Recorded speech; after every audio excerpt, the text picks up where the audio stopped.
ભગવદ્ ગીતા કહે છે, સર્વસ્ય ચાહમ હૃદય સન્નિવિષ્ટ, હું સહુના હૃદયમાં બેઠો છું.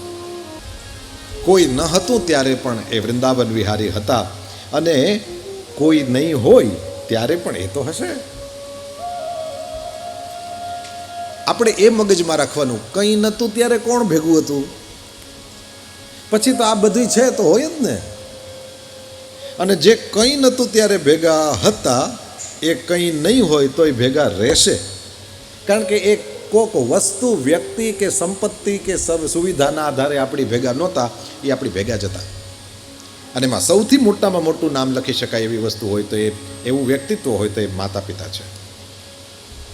કંઈ ન હતું, અરે બોલતા નહોતું આવડતું, ચાલતા નહોતું આવડતું, પોતાના લુગડા સંભાળતા નહોતા આવડતા, જ્યાં હતા ત્યાં ને ત્યાં બગાડતા હતા, અને છતાંય કોણ ભેગું હતું? માતા પિતા હતા. ગુરુજનોય પછી આવે ભગવાન, પહેલાં તો મા બાપ આવે.